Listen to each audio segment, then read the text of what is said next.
بسم اللہ الرحمن الرحیم۔ شروع اللہ کے نام سے جو بڑا مہربان نہایت رحم کرنے والا ہے۔ الحمدللہ رب العالمین والصلاة والسلام علی سیدنا الانبیاء والمرسلین وعلی آلہ واصحابہ اجمعین۔ میری محترم ماؤں بہنوں، آج کا ہمارا موضوع ایک ایسا عظیم واقعہ ہے جو تاریخ اسلام کے ماتھے کا جھومر بھی ہے، جو آنکھ کا آنسو بھی ہے۔ ہم بات کریں گے حضرت عمر فاروق رضی اللہ تعالیٰ عنہ کی شہادت پر، اور یہ بھی جانیں گے کہ محرم کا مہینہ ہمیں کیا پیغام دیتا ہے اور آج ہم اس سے کیا سیکھ سکتے ہیں۔ دیکھیے میری عزیز ماؤں بہنوں، حضرت عمر کون تھے؟ حضرت عمر بن خطاب رضی اللہ تعالیٰ عنہ اسلام کے دوسرے خلیفہ تھے۔ آپ کا لقب فاروق تھا، یعنی جو حق اور باطل کے درمیان فرق کرنے والے۔ آپ کی خلافت میں اسلامی ریاست مدینہ سے نکل کر مصر، شام، عراق، ایران تک پھیل گئی۔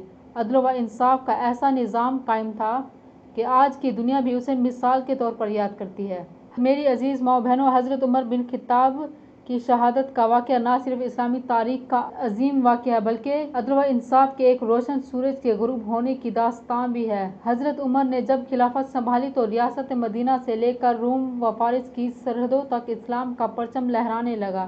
ان کے دور میں 22 لاکھ مربع میل سے زیادہ زمین اسلامی حکومت کے تحت آ چکی تھی۔ انہوں نے بیت المال کا نظام بنایا، عدالتی نظام مضبوط کیا، پہلی بار فوجی چھاؤنیاں بنائی، مردم شماری کروائی، تقویم کا آغاز کیا اور سب سے بڑھ کر یہ کہ انصاف کا وہ معیار قائم کیا کہ غیر مسلم بھی ان کی حکومتوں سے مطمئن تھے۔ دیکھیے میری عزیز بہنوں، یہ عظیم خلیفہ کچھ دشمنوں کو ایک آنکھ نہ بھاتا تھا۔ ایک ماجوسی غلام ابو لؤلؤ فیروز جو ایک کارگر تھا اور حضرت مغیرہ بن شعبہ کا غلام تھا، وہ حضرت عمر کے عدل سے تنگ آ گیا۔ اسے شکایت تھی کہ اس پر جذبہ زیادہ ہے۔ حالانکہ حضرت عمر نے اس کی شکایت پر تحقیق کروائی، مگر یہ بات اس کے دل کو لگی۔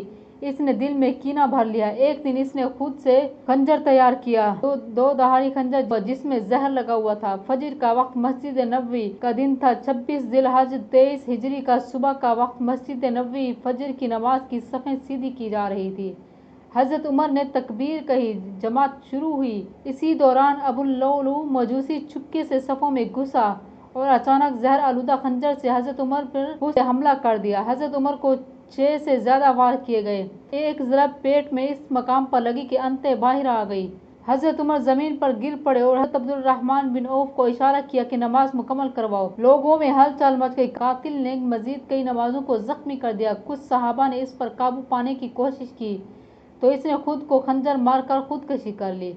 حضرت عمر کو ان کے گھر لایا گیا۔ زخم گہرے تھے، طبیب بلایا گیا، دودھ پلایا گیا، مگر دودھ زخم سے بہہ نکلا۔ اب یقین ہو گیا کہ زخم موت کا پیغام لے کر آیا ہے۔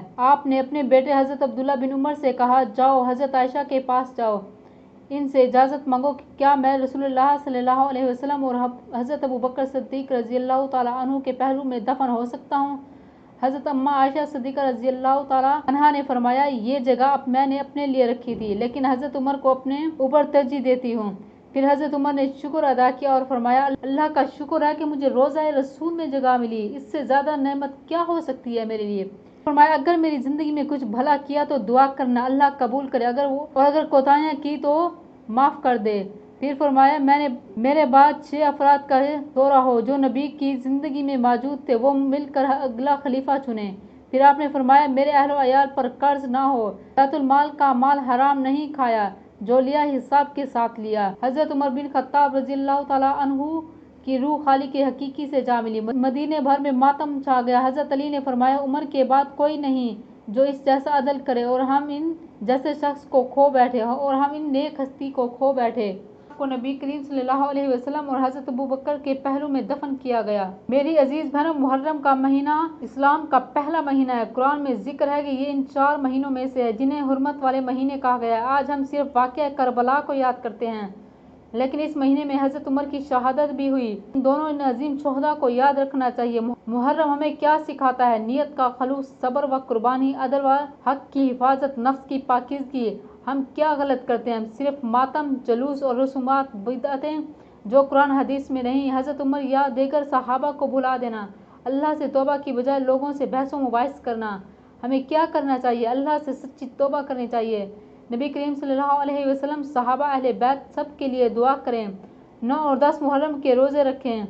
دل کو صاف کریں، حسد بغض تکبر چھوڑ دیں، نئے اسلامک سال کی نیت کریں، زیادہ نماز قرآن صدقہ اور سچائی کے ساتھ زندگی بسر کریں۔ آخر میں میری عزیز بہنوں، میں یہ عرض کروں گی، ہمیں صرف سننے والے مسلمان نہیں بلکہ عمل کرنے والے مسلمان بنائے۔ حضرت عمر اور حضرت حسین جیسے عظیم لوگ دنیا سے چلے گئے مگر ان کا پیغام رہ گیا، حق پر جیو، حق پر مرو، عدل سے نہ ہٹو، اللہ سے جڑ جاؤ۔ اللہ تعالی ہمیں حضرت عمر اور حضرت حسین اور تمام نیک ہستیوں کی سیرت سے سبق لینے اور گناہوں سے بچنے اور نیک زندگی گزارنے کی توفیق عطا فرمائے۔ آمین یا رب العالمین۔ وآخر دعوانا والحمد للہ رب العالمین۔ جزاک اللہ۔